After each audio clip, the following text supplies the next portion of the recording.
ஹாய்டா எல்லோரும் எப்படி இருக்கீங்க? இன்றைக்கி டெஸ்டினி வில் டிசைட் அப்படிங்கிற எஃப்எஃப்ஓட 5th எபிசோட் வந்து இன்றைக்கி பார்க்கலாம். ஓகேவா? நேற்று எது வரைக்கும் பார்த்துருந்தோம் அப்படின்னா, நீங்கள் வந்து ஜேகேக்கு மேக்கப் போட்டு விட்ருக்கும்போது அவன் குட்டி குட்டி தப்பு பண்ணிட்டுருப்பான். அதோட நீங்கள் எழுந்திரிச்சு அவனை கொஞ்சம் சமாதானப்படுத்திட்டு இதெல்லாம் நம்ம 2 பேருக்குள்ளே செட் ஆகாது அப்படின்ற மாதிரி சொல்லிவிட்டு போயிருந்துருப்பீங்க. அப்போதைக்கு உங்களோட ஆதார் கார்டு கீழே விழுந்திருந்ததை மட்டும் எடுத்துகிட்டு ஃபோட்டோ எடுத்து வச்சுட்டு அவள் உங்கள்கிட்ட வந்து நீங்கள் வெளியில் போயிருந்துருப்பீங்க. அது வரைக்கும் பார்த்தோம். இன்றைக்கி அதுலேருந்து பார்க்கலான்னா, நீங்கள் வெளியில் போயிருந்துருப்பீங்க. அவன் வந்து உங்களை கூப்பிட்ருப்பான் வாயின்னு சொல்லிவிட்டு நீங்கள் என்னடா அப்படின்னு இருப்பீங்க. ஒன்றும் இல்லை அப்படின்னு சொல்லியிருந்திருப்பீங்க சொல்லியிருந்திருப்பான். அதோட நீங்கள் என்னடா இப்போ என்ன அப்படின்னு கேட்கவும் அந்த கார்டு எடுத்துகிட்டு கையில் காட்டிகிட்ருக்கான். நீங்கள் அதோட ஐயோ ஏன் கார்டு அப்படின்னு சொல்லிட்டு நம்ம கார்டை எடுத்து வச்சுருக்கோன்னு சொல்லிட்டு நீ ஏன்டா இது எடுத்த அப்படின்னு சொல்லிட்டு போயிட்டுருவீங்க. வாங்கிட்டு போயிட்டுருக்கீங்க. அது நல்ல வேலை விழுந்துருந்துச்சுன்னா என்னத்துக்காகும் இங்கேயே இருக்க வேண்டியது தான்.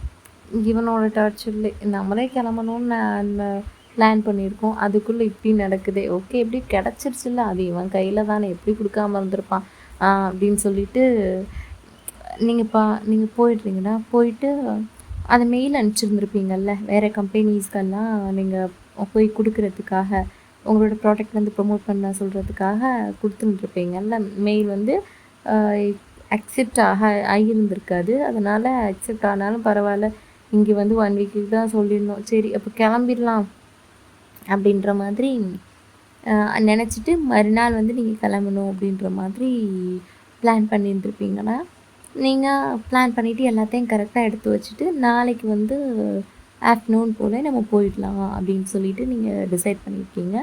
ஓகே எல்லாத்தையும் எடுத்து வச்சுட்டு கொஞ்சம் நேரம் சாப்பிட்டுட்டு கொஞ்சம் நேரம் ரெஸ்ட் எடுப்பீங்க. ரெஸ்ட் எடுத்துகிட்டு திரும்பவும் ஒரு மீட்டிங் சொல்லியிருந்துருப்பாங்க. போய் ஒரு மீட்டிங் அட்டன் பண்ணிட்டு வந்துருந்துருப்பீங்க. ஓகே இது வரைக்கும் நீங்கள் மீட்டிங்கில் வந்து பிடிஎஸோட மேனேஜரும் உங்களோட மேனேஜர் நீங்கள் அப்புறம் இன்னும் கொஞ்சம் ஹையர் அத்தாரிட்டிஸ் எல்லாமே வந்து இந்த ப்ராடக்ட் எல்லாமே மோஸ்ட் ஆஃப் எல்லாருமே ஓகேன்னு சொல்லியிருக்காங்க. அதனால் மற்ற எல்லாருமே ப்ரொமோட் பண்ணுறதா சொல்லியிருக்காங்க அப்படின்னு சொல்லிட்டு எல்லா பிடிஎஸ் மெம்பர்ஸ் 7 பேருமே ஓகேன்னு உங்களுக்காக ப்ரொமோட் பண்ணுறதுக்கு சொல்லியிருக்காங்க அப்படின்னு சொல்லிட்டு லைவ் வந்துலாம் போடுவோம்ல, லைவில் வந்து கொஞ்சம் சொல்கிறதா சொல்லியிருக்காங்க. லைவில் சொன்னாலே மோஸ்ட் ஆஃப் வந்து நல்லா ரீச் கிடைக்கும் அப்படின்ற மாதிரி சொல்கிறாங்க. நீங்கள் அப்படியா ஓகே அப்படின்ற மாதிரி சொல்லிவிட்டு அது டேட் எல்லாமே ஃபிக்ஸ் பண்ணிவிட்டு இந்த டேட்டில் தான் நாங்கள் எல்லாம் பண்ண போகிறாங்க எல்லாமே அப்படின்ற மாதிரி சொல்லியிருக்கீங்க. ஓகே அந்த டைமுக்கு நான் வரணுமா அப்படின்னு கேட்குறீங்க. இல்லை ஒன்றும் தேவை இருக்காது அப்படின்னு சொல்கிறாங்க. அப்போ அவங்களே பண்ணிப்பாங்கல்ல. வேறு ஏதாச்சும் மீட்டிங் இருக்கா என்ன எதுன்னு கேட்டுட்டு இல்லைன்னு சொல்லவும் அதோட நீங்கள் ஓகே அப்போ நாங்கள் கிளம்பிக்கலாம்ல நாளைக்குன்னு சொல்லி சொல்கிறீங்க. அந்த இடத்துல பிடிஎஸோட மேனேஜரும் இருக்கார். பட் இருந்தாலும் அவர் பிடிஎஸ் கிட்டே இப்போ இது ஒரு விஷயமானு மோஸ்ட் ஆஃப் சொல்லிக்கல, யார்கிட்டையுமே தெரிஞ்சிருக்காது. அப்புறம் நீங்கள் எல்லா மீட்டிங் முடிஞ்சுட்டு வெளியில் வரும்போது உங்கள் மேனேஜரும் பிடிஎஸோட மேனேஜரும் அவங்க டான்ஸ் பண்ணிகிட்ருக்காங்க, கொரியோகிராஃப் பண்ணுறாங்க. வாங்க போய் பார்க்கலாம். டான்ஸ்லையுமே எவ்வளோ ஹெவியாக ஆடியுமே மோஸ்ட் ஆஃப் வந்து அவங்களுக்கு இது பிடிச்சிருக்கான்ற மாதிரி கம்ஃபர்ட்டாக இருக்குது அப்படின்ற மாதிரி நம்ம கேட்டு தெரிஞ்சுக்கலாம். அவங்களோட ஒரிஜினல் ரிவ்யூ வேணும் அப்படின்ற மாதிரி உங்கள் மேனேஜர் சொல்லியிருந்திருப்பாங்க. ஆமாம் அப்படின்னு நீங்களும் போயிருந்திருப்பீங்க. அவரோட மேனேஜர் வந்து கூட்டிகிட்டு போவாங்க. பிடிஎஸோட மேனேஜர் கூட்டிகிட்டு போய் இப்போ தான் டான்ஸ் ஓவரால் ஹெவி மூமெண்ட்டாக இருந்திருக்கும். நீங்கள் எல்லாத்தையும் பார்த்துட்ருக்கீங்க. அவர் ரொம்ப கஷ்டப்பட்டு ஆடிட்டுருப்பான். எல்லாருமே கஷ்டப்பட்டு தான் ஆடுவாங்க. ஆனால் அவங்களுக்கு உங்கள் கண்ணுக்கு வந்து ஜேகே மட்டும்தான் தெரியுது. ஒரு தண்ணி கூட மோஸ்ட் ஆஃப் வந்து ஹெவி ஆடும்போது குடித்தா ஒரு மாதிரி ஆயிரும்ல, அதனால் லைட்டாக சிப் பண்ணதோடு போயிட்டு திரும்பவும் பார்த்தா வேர்த்து ஊற்றுது. அதெல்லாம் பார்த்தா போய் தொடச்சி விடணும் போல் அவங்களுக்கு இருக்குது. அப்போ தான் எதுக்கு நமக்கு இப்படி போய் தோணுது, எல்லாருக்கும் தான் வேர்வை வருது, எல்லோரும் தான் டான்ஸ் பண்ணுறாங்க, இவனுக்கு மட்டும் நமக்கு ஏன் இப்படி தோணுது, நம்மளுமே சரியில்லை, நம்மளும் ஒரு நல்ல ஒரு ஸ்டேட்டஸ்க்கு வரணும். அதுக்கப்புறம் வந்து ஒரு 5 இயர்ஸ்க்கு அப்புறம் கூட நடந்தாலும் கூட பரவாயில்ல. ஆனால் இப்போவே ரொம்ப இயர்லியாக 2 பேருக்குமே டக்குன்னு இப்படி நடக்கிற மாதிரி இருக்குதுன்னு சொல்லிட்டு நீங்கள் நினச்சிக்கிட்டே பார்த்துட்ருப்பீங்க. மோஸ்ட் ஆஃப் நிறையா பேர் வந்து நோட் பண்ணுறாங்க நீங்கள் ஜேகேவை தான் பார்க்குறீங்கன்னு. நிறைய பேர் அம்பாசிடர் ஆக்கியிருக்காங்க. அதனால அவனோட பெர்ஃபார்மன்ஸ் எப்படி இருக்குன்னு பார்க்குறீங்க அப்படின்னு நினச்சிட்டு இருக்காங்க. ஆனால் உங்களுக்கு தான் தெரியும் நீங்கள் என்ன நினச்சிட்டு இருக்கீங்கன்னு. ஜேகேவும் நோட் பண்ணுறான். நோட் பண்ணிவிட்டு டான்ஸ் ஆடிட்டு இருக்கும்போது இங்கே சைடில் ரோல் ஆகி இந்த சைடு வரும்போதுலாம் ஒரு ஐ விங்க் பண்ணுறான். உங்களை பார்த்து உங்களுக்கு அப்போ தான் ரியாலிட்டிக்கு வரீங்க. இவன் வேறு பார்த்துட்ருக்கா, நீ இவன் வேறு டீஸ் பண்ணி தொலைவானே அப்படின்ற மாதிரி நீங்கள் நினச்சிட்டு பேசாமல் அப்படிலாம் நான்லாம் அவனை பார்க்கல ஒன்று அப்படின்ற மாதிரி திரும்பிக்கிறீங்க. அவன் அவனுக்கு தெரியுது நீங்கள் பார்த்துட்ருக்கீங்கன்னு சொல்லி, ஓகே நமக்கு நம்ம மேலே எங்களுக்கும் கொஞ்சம் இது இருக்குடா அப்படின்ற மாதிரி கொஞ்சமாவது ஒரு அன்புங்கிறது இருக்குது அப்படின்னு நினச்சிட்டு நீங்கள் அவன் நினச்சிட்டு ஜாலியாக இன்னும் ரொம்ப பெர்ஃபார்மன்ஸ் வந்து ஹெவியாக போட்டுட்ருக்கா. போட்டு வந்த கரெக்டாக எல்லாம் முடிச்சுட்டு அப்போ தான் நிற்கிறாங்க. நின்று நிறைய பேர் ஷுகா அவங்கெல்லாம் நிறைய பேர் வந்து வீலாம் படுத்துடுறாங்க. இவன் முட்டியில் கை வச்சுட்டு 2 கையும் வச்சுட்டு அப்படியே கொஞ்சம் குனிஞ்ச மாதிரி நின்றுட்டுருக்கான். நின்றுட்டு ரொம்ப ஊற்றுது. நீங்கள் டிஷ்யூ வந்து டக்குன்னு எடுக்கிறீங்க, எடுத்துகிட்டு கொடுக்கணும் போல். அப்புறம் தான் தோணுது, ஐயோ எல்லோரும் இருக்காங்க, இந்த டைம் வந்து கொடுக்கக்கூடாது அப்படின்ற மாதிரி. அவன் டக்குன்னு இப்படி குளிச்சுட்டு இருந்தான். தலையை மட்டும் நீட்டி உங்களை பார்க்குறான். எழுப்பி ஹெடப் பண்ணி பார்க்கும்போது நீங்கள் டிஷ்யூ வச்சுட்டு கொடுக்குற மாதிரி போயிட்டு கையை வச்சுட்டு அப்புறம் திரும்பவும் எடுத்துகிட்டு இருப்பீங்க. அதை பார்த்துட்டு வெறுன்னு வந்து டக்குன்னு பிடுங்கிட்டு பக்கத்துலேயே ஒரு சேர் இழுத்து போட்டு பக்கத்தில் உட்காந்துடலாம். நீங்கள் நின்றுட்டுருக்கீங்க. அப்புறம் மோஸ்ட் ஆஃப் எல்லாருக்குமே அந்த இடத்துல சைடில் சேர் இந்த ஃபோல்டபுள் சேர் மாதிரி இருக்குது. எல்லாம் எடுத்து போட்டு உட்காந்துட்ருக்காங்க. உங்களுக்கும் கொடுக்குறாங்க. நீங்களும் உட்காடுறீங்க. உட்காந்துட்டு பேசிகிட்ருக்கீங்க. பேசிகிட்டு இருக்கும்போதே ஜேகே மோஸ்ட் ஆஃப் வந்து உங்களையே தான் பார்த்துட்ருக்கான் அப்படின்றது வந்து உங்களுக்கு தெரியுது. கொஞ்சம் டிஸ்டர்ப் ஆகிட்டு நீங்கள் டக்குன்னு எழுந்திரிச்சு இந்த மாதிரி இந்த ப்ராடக்ட் வந்து எல்லாருக்குமே ஒரிஜினலாக எல்லாருக்குமே ரிவ்யூ ஓகே தானே, பாசிட்டிவாக தானே இருக்குது அப்படின்ற மாதிரி கேட்குறீங்க. ஆமாம் அப்படிங்க. ஓகே அப்போ வேலை முடிஞ்சிச்சு அப்படின்னு சொல்லிவிட்டு நீங்கள் போவீங்க. என்ன சரியில்லையே அப்படின்ற மாதிரி அவன் பார்த்துருப்பான். பார்த்துட்டு திரும்பவும் உங்களுக்கு குறுக்குறுன்னு பார்த்துட்டே இருப்பான். நீங்கள் கண்டுக்காமல் போவீங்க. இந்நேரம் நான் பார்த்துருக்கணுமே, பார்க்காம அவள் பாட்டுக்கு போகிறா. காலைல நடந்ததில் கொஞ்சம் கோவமாக இருக்காளோ அப்படின்ற மாதிரி நினச்சிருந்துருப்பான். அப்படியெல்லாம் அவனுக்கு தெரியலையே. அதுக்கப்புறமும் நார்மலாக பேச தான் செஞ்சா. ஆதார் கார்டெலாம் பிடிங்கிட்டு போனாலே அப்படின்ற மாதிரி நினச்சிட்டு திரும்பவும் ஓகே மேக்கப் ரிமூவ் பண்ணுறப்போ வர சொல்லுவோம், கொஞ்சம் பார்த்துக்கலாம் அப்படின்னு சொல்லிட்டு அவன் இருக்கான். அதோட அவங்களுக்கும் எல்லா ஒர்க்கும் முடிஞ்சிருச்சு. அதோட போய் மேக்கப் ரிமூவ் பண்ணுறதுக்காக போகும்போது அவங்க மேனேஜர்கிட்ட அவனோட பர்சனல் செக்ரட்டரிக்கிட்ட வந்து போய் ஒயினை மட்டும் 1 மினிட் வர சொல்லுங்கள் அப்படின்னு சொல்கிறான். வந்ததும் நீங்கள் வந்து எதுக்கு வர சொல்கிறான் அப்படின்றது தெரியலையே அப்படின்னு சொல்லிட்டு ஏதோ அந்த வரேன்னு சொல்லிட்டு கொஞ்சம் நேரம் போகாமல் இருப்பீங்க. அவன் திரும்பவும் கூப்பிட்டு அவங்களுக்கு கால் பண்ணிடுவேன். கால் பண்ணிவிட்டு இந்த ரிவ்யூ விஷயமாக தான் பேசணும், கொஞ்சம் சீக்கிரம் வா என்ன அப்படின்னு சொல்லுவோம். என் ரூமுக்கு வாங்கவும் ரூமுக்கு வரவா. மோஸ்ட் ஆஃப் எல்லாரும் அங்கே எங்கே இருக்கீங்களோ உங்களோட லிவிங் ஏரியாவுக்கு தானே வர சொல்லுவீங்க. நீ என்ன இப்போ திடீர்னு இங்கே வான்னு சொல்கிற அப்படின்னு சொல்லி கேட்பீங்க. அவன் ஒன்றும் இல்லை வா, அவனை ஒன்றும் கடிச்சு முடிக்கிற மாட்டேன் அப்படின்னு சொல்லுவான். நீங்களும் ஓகே அப்படின்னு சொல்லிட்டு போகிறீங்களா. போய் ரூம் நாக் பண்ணுறீங்க. நீ நாக் பண்ணணுன்ற அவசியம்லாம் இல்லை, உள்ளே வா அப்படின்னு சொல்கிறான். நீங்களும் உள்ளே போனதுக்கப்புறம் முறைச்சிட்டே போயிட்டுருக்கீங்க. காலையில் அவ்வளோ சேட்டை பண்ணிகிட்டு இருந்தான். திரும்பவும் இந்த ரூமுக்குள்ளே என்ன தைரியத்தில் நீ ஒன்றும் தட்டிட்டு வர வேணான்னு சொல்கிறானே அப்படின்னு சொல்லிட்டு என்ன நினச்சிட்ருக்கான் இவன் மனசில் அப்படின்னு சொல்லிட்டு நினச்சிட்ருக்கீங்க. அதோட அவனுக்கும் அது புரியுது. சிரிச்சுட்டே உட்காந்துட்ருக்கான். என்ன ஆச்சுதுன்னு இல்லை மேக்கப் ரிமூவ் பண்ணிவிடு அப்படின்னு சொல்கிறான். மேக்கப் ரிமூவ் பண்ணுவான். என்ன விளையாண்டுட்ருக்கியா, நான் இங்கே வந்திருக்கேன்னா இன்னொரு கம்பெனியோட சிஇஓடா, கொஞ்சமாக மதி அப்படின்னு சொல்கிறீங்க. சரி மதிச்சுக்கலாம். இது நாளைக்கு வந்து ஈவினிங்க்கு மேலே லைவ் இருக்குது, உன்னோட லைவ் தான் அப்படின்னு வந்து சொல்கிறான். தெரியும், டேட் ஃபிக்ஸ் பண்ணிட்டு தான் வந்தோம் மீட்டிங்கில் அப்படின்னு சொல்கிறாங்க. ஓ உனக்கு தெரியுமா? ஆமாம் உனக்கு தெரியாமல் உன்னோட கன்வீனியன்ட் இல்லாமல் எப்படி? ஓகே முடிச்சுட்டு வந்ததும் நான் வந்து உங்ககிட்ட கொஞ்சம் பேசணும் அப்படின்னு வந்து சொல்கிறான். இதை சொல்கிறதுக்கு தானா? பாய் பாய். எதனாலும் ஃபோனில் சொல்லு அப்படின்னு சொல்லிட்டு நீங்கள் போக போகிறீங்க. டக்குன்னு கை பிடிச்சிட்டு எனக்கு மேக்கப் ரிமூவ் பண்ணி விடுன்னு சொன்னேன் அப்படின்னு சொல்கிறீங்க சொல்கிறான். நீ தானே நேற்றெல்லாம் பண்ணல, என்ன ரிமூவ் பண்ண உனக்கு தெரியாதா, ஓவராக பண்ணாலும் போய் பண்ணு அப்படின்னு. நீனே பார்த்தில வயன் நான் எவ்வளோ கஷ்டப்பட்டு ஆடிட்டு இருந்தேன்னு. அவ்வளோ கஷ்டப்பட்டு ஆடும், ரொம்ப டயர்டாக இருக்குது, ப்ளீஸ் எனக்கு கொஞ்சம் மேக்கப் வந்து ரிமூவ் பண்ணி விட்டுறியா அப்படின்னு சொல்லவும் பாவமாகவும் இருக்குது. அவ்வளோ ஹெவியாக ஆடினதுமே உங்களுக்கு தெரியும். சரி போனால் போகுது, வேறு ரிமூவ் மட்டும் பண்ணி விடுவோம் அப்படின்னு சொல்லிட்டு கரெக்டாக ரிமூவ் பண்ணி விட்டுட்ருக்கீங்க. ரிமூவ் பண்ணிகிட்டு இருக்கும்போதே மேலே ஓவர் கோட் மாதிரி போட்டிருக்கேன், எல்லாத்தையும் கழட்டி விட்டு சும்மா அந்த உள்ள பனியன் இருக்கும்ல அது மட்டும்தான் போட்டுட்ருக்கேன். போட்டுட்டு இருக்கும்போதே ஓகே இதே கழட்டி விட்டுரு அப்படின்னு சொல்லிட்டுருக்கேன். ஏய் ஓவராக நீ அட்வான்டேஜ் எடுத்துகிட்ருக்க, தேவையில்லாமல் பண்ணிகிட்ருக்க ஜெகே அப்படின்னு வந்து சொல்கிறீங்க. ஜெகே எனக்கு கேட்க ரொம்ப பிடிச்சிருக்கு நீ சொல்கிறது அப்படின்னு சொல்லிட்டு டக்கு நீ தான் கழட்டி விடணும், அப்புறம் வேறு யார் கழட்டி விடுவான்னு சொல்லிட்டு டக்குன்னு இப்போட சேர்த்து மடியில் உட்கார வச்சுக்கிறேன். உங்களுக்கு வந்து பிடிச்சும் இருக்குது, டென்ஷனும் ஆகுது, நீ ஏன்டா இப்படி பண்ணுறான் அப்படின்னு சொல்லிட்டு பைத்தியக்கார மாதிரி பண்ணுறானே அப்படின்னு சொல்லிட்டு பாரு உடம்புல டச் பண்ணியிருக்கனால எனக்கு என் கையை பார்க்க ரொம்ப அழகாக தோணுது அப்படின்னு சொல்லிட்டு இங்கே பாரு என்னென்ன பண்ணுது பாரு என் கைன்னு சொல்லிட்டு சும்மா அவன் கை வச்சுட்டு இல்லாமல் பாடி ஃபுல்லாக ரோமிங்லேயே தான் இருக்குது. உங்களுக்கு வந்து டென்ஷன் ஆகுது, இந்த கை 4 போடு போட்டோன்னா பேசாமல் நின்றும், ஏன்டா அப்படி சேட்டை பண்ணிகிட்டு இருக்க, வீடு நான் போகணும் ஃபஸ்ட்டு அப்படின்னு சொல்லிட்டு.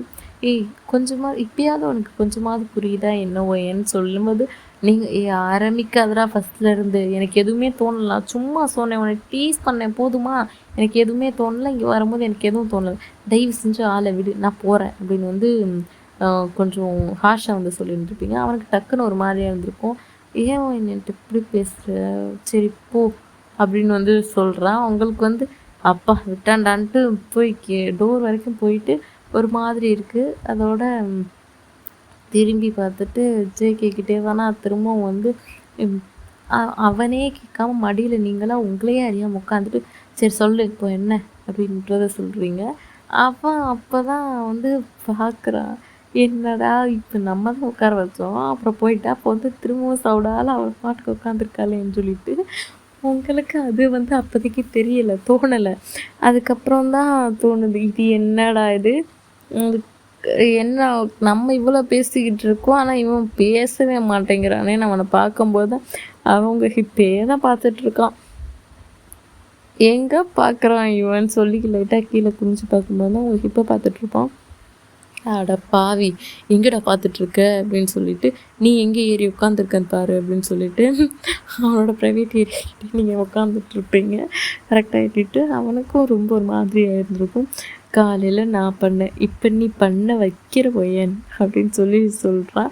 சொன்னதும் உங்களுக்கு ஒரு மாதிரி ஷிவராக ஆரம்பிச்சிருச்சு. அப்படிலாம் ஒன்றும் இல்லை, நீ விடு நீ விடு, என்ன விடு ஃபஸ்ட்டு, நான் இப்போ எந்திரிச்சு போகணும் அப்படின்னு சொல்லிட்டு அப்படியே உட்காந்துட்ருக்கீங்க. நான் உன்னை பிடிக்கவே இல்லையம்மா அப்படின்னு சொல்லிட்டு, ஆனால் உங்களுக்கும் தெரியல ஏன் நீங்கள் இப்படிலாம் பண்ணுறீங்க அப்படின்னு சொல்லிட்டு. சத்தியமாக இப்போதைக்கு உங்களுக்கு எந்திரிச்சு போகிறதுக்கு வந்து பிடிக்கவே இல்லை. அதோட டக்குன்னு கழுத்தோடு சேர்த்து அவனுக்கு அப்படியே ஹக் பண்ணிக்கிட்டு உட்காந்த போஸ்ட்லே அழுக ஆரம்பிச்சிட்றீங்க. உங்களுக்கு என்ன சொல்கிறது என்ன பண்ணுறதுனே தெரியல. அவனும் கொஞ்ச நேரம் சரி அழுகட்டும்னு சொல்லிட்டு தலையை தடவி குடிச்சிட்டு நீங்கள் அழுது முடிக்கிற வரைக்கும் வெயிட் பண்ணுறான். வெயிட் பண்ணிவிட்டு அவர் ரொம்ப நீங்கள் அழுகவும் அவனால் தாங்கவும் முடியலை.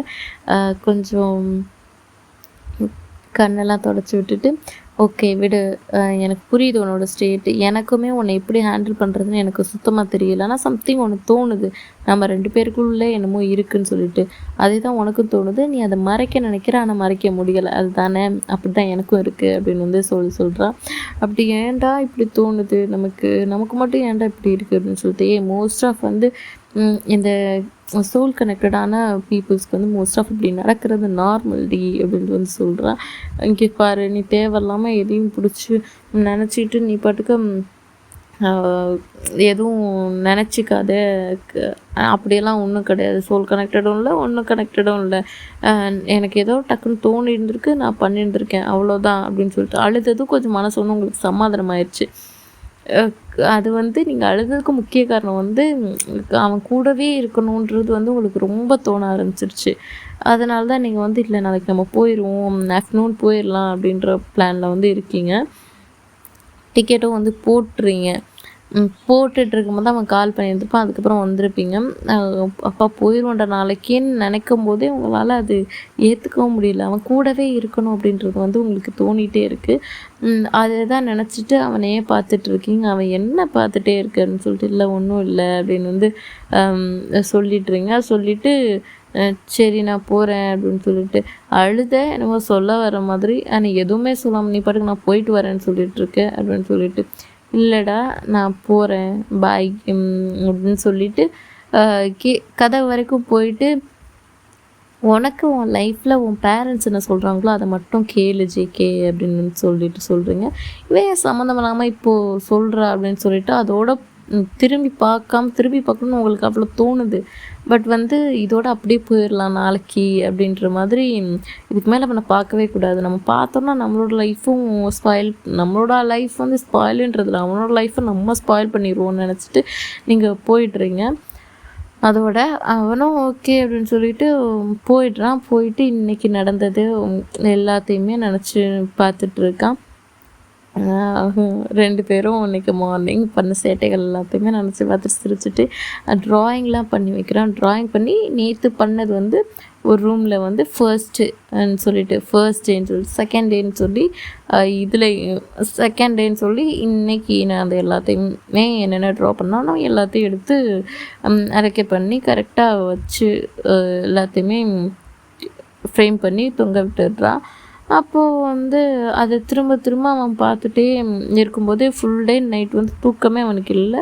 அதோட காலையில் வரும்போது மீட்டிங் வந்து ஒயின் எங்கே அப்படின்னு சொல்லிட்டு கேட்டுட்டு மேக்கப் ஆர்டிஸ்ட் கிட்ட இல்லை ஒயினை வர சொல்லுங்கன்னு சொல்லும்போது, இல்லை அவங்க மீட்டிங்கில் இருக்காங்க அப்படின்னு சொல்கிறாங்க. ஓகே அப்போ மீட்டிங்கில் இருக்கா போல், ஆஃப்டர்நூன் இல்லைனா ஈவினிங் பார்த்துக்கலாம்னு நினச்சிட்டு அவன் நேற்று எங்களுக்குள்ளே நடந்துச்சு இந்த டைம்லலாம் அப்படி நடந்துட்டு இருந்துச்சுன்னு நினச்சிட்டு ஜாலியாக அவன் பாட்டுக்கு மேக்கப் போட்டுட்டு போய் டான்ஸ் வந்து ஹெப்பியாக பண்ணிகிட்ருக்கான். 10 மணிக்கு வந்து மீட்டிங் முடிஞ்சிடுது. உங்களுக்கு முடிஞ்சதும் நீங்கள் கரெக்டாக கிளம்பிட்டு ஒரு குட் பாய்ன்னு சொல்லிவிட்டு குட் பாய் ஜேகேன்னு போட்டுட்டு பை ஒய்ன்னு போட்டு ஒரு ஸ்டிக்கி நோட் மாதிரி எழுதி அந்த இடத்துல வந்து ஒட்டி வச்சுட்டு நீங்கள் பாட்டுக்கு கிளம்பி போயிடுறீங்க. நீங்கள் போய்கிட்டு இருக்கும்போது ஜேகேவும் கரெக்டாக அவனோட பெர்ஃபார்மன்ஸ் எல்லாம் முடித்து அப்போ தான் இங்கே வந்துட்டுருக்கும்போதே வந்து மேம் வந்து எங்கே அப்படின்னு சொல்லிட்டு நார்மலாக ஒயின் வந்து எங்கே அப்படின்னு சொல்லி கேட்டுட்டு இருந்திருப்பான். கேட்டுட்டு இருக்கும்போது ஆரம்க்கு வந்து நைட்டு வந்து சொல்லியிருந்திருப்பாரு. அவரோட பிடிஎஸ் மேனேஜர் வந்து சொல்லியிருந்திருப்பாங்க, நாளைக்கு ஒயின் கிளம்புறாங்க அப்படின்னு சொல்லிட்டு. நாளைக்கு லைவ் இருக்குல்ல சார்ன்னு சொல்லி ஷெட்யூல் எல்லாத்தையும் கொஞ்சம் மாற்றும் போது சடனாக வந்த லைவில், அதனால் கொஞ்சம் அதை பற்றி சொல்லி மாற்றிட்டுருக்கும்போது அப்போ தான் சொல்லியிருந்திருப்பாங்க, ஈவினிங் வரைக்கும் ஒயின் இருக்க மாட்டாங்க, ஆனால் அன்றைக்கே நடக்கணும், ஆஃப்டர்நூன் போயிடுவாங்கன்னு சொல்லி வெளியில் வந்து இவங்க எல்லாமே ஒரு 11 மணிக்கு மேலே தான் முடிச்சுட்டு வரும்போது நீங்கள் அப்போ தான் கரெக்டாக வண்டியில் போய் அங்கே ரீச் ஆகிருந்துருப்பீங்க. உங்களுக்கு 12 மணிக்கு 12லேருந்து 1 மணிக்குள்ளே உங்களுக்கு வந்து ஃப்ளைட்டுன்னு வைங்களேன். அங்கே போய் நீங்கள் வெயிட் பண்ணிகிட்ருக்கீங்க. மற்றபடி இங்கே வந்து செக்யூரிட்டி கிளியரன்ஸ் வந்து முடிக்கிறதுக்காக அங்கே வெயிட் பண்ணிகிட்ருக்கீங்க. க்யூவில் வெயிட் பண்ணிகிட்ருக்கீங்க. அப்போதைக்கு வந்து அங்கே உங்களோட மேனேஜர் வந்து கால் பண்ணிங்க, இன்னைக்கு இல்லை நாளைக்கு வந்து பீச்சஸ்க்கு வந்து மாற்றி வச்சுக்க முடியுமா டேட்டு, ஐ மீன் வந்து அந்த லைவ் வந்து மாற்றி வச்சுக்கலாமா அப்படின்னு சொல்லி கேட்குறாரு. உங்களுக்கு வந்து என்னமோ பேசுகிறாங்கன்றது தெரியுது. அப்போதைக்கு உங்களோட மேனேஜர் எடுத்துகிட்டு, இல்லை இன்றைக்கி பிடிஎஸ்க்கு ஏதோ கொஞ்சம் லைவ் வந்து இன்றைக்கி ஷெட்யூல் வந்து கொஞ்சம் டைட்டாக இருக்கு, நாளைக்கு வந்து மாற்றி வச்சுக்கலாமான்னு கேட்குறாங்க. இன்கேஸ் இன்றைக்கி நம்ம இங்கே இருந்திருந்தோன்னா கொஞ்சம் கம்பல்சரி வந்து பண்ணியிருந்துருப்பாங்க போல், நம்ம இன்றைக்கி கிளம்புறவங்கவும் மோஸ்ட் ஆஃப் அன்றைக்கி மாற்றுறாங்களோன்னு எனக்கு தோணுது அப்படின்னு சொல்லி உங்களோட மேனேஜர் வந்து சொல்கிறாரு. இல்லை கண்டிப்பாக அப்படி இருக்காது, இன்றைக்கி அவங்க ஒரு சஜஷனுக்கு கேட்குறாங்க அவ்வளோதானே, இல்லை இன்றைக்கி எங்களுக்கு பண்ணணும். நாளைக்கு எங்களுக்கு ரிப்போர்ட் வந்து கம்பல்சரி வேணும் அப்படின்றது. பாண்ட் அப்படி தானே நம்ம போட்டு சைன் பண்ணி கொடுத்துருக்கோம். ஸோ அதுபடியே கண்டிப்பாக பண்ணிடுவாங்க. நம்மள்கிட்ட ஒரு ப்ரிஃபரன்ஸ் வந்து கேட்குறாங்க அவ்வளோதானே. நமக்கு இன்றைக்கே வேணும், இன்றைக்கே வந்து லைவ் பிடிஎஸ் போகணும், எங்களோட ப்ராடக்ட் வந்து ப்ரொமோட் பண்ணணும்னு சொல்லிடுங்கன்னு சொல்லவும் சரின்னு சொல்லியிருந்துருப்பாங்க. அதோட ஃப்ளைட்டும் உங்களுக்கு வந்து வருதுடா. ஃப்ளைட்டு வந்து அங்கே வந்து நின்றுருக்கும். இந்த ஃப்ளைட் தான் திரும்ப போகும்னு சொல்லியிருந்துருப்பாங்க. நீங்கள் கிளியரன்ஸ்க்காக ரெடி ஆகிட்டு நிற்கிறீங்க. எல்லாம் எடுத்துகிட்டு எல்லா பாஸ்போர்ட்ஸ் எல்லாமே எடுத்து கரெக்டாக எல்லாத்தையும் எடுத்து ரெடியாக டேக் ஆஃப் ஆகிறதுக்காக ரெடி பண்ணிவிட்டு நின்றுட்டுருக்கீங்க. இன்றைக்கி இதோட முடிச்சுக்கலாம்டா. நாளைக்கு வந்து நெக்ஸ்ட் பார்ட் பார்த்துக்கலாம்.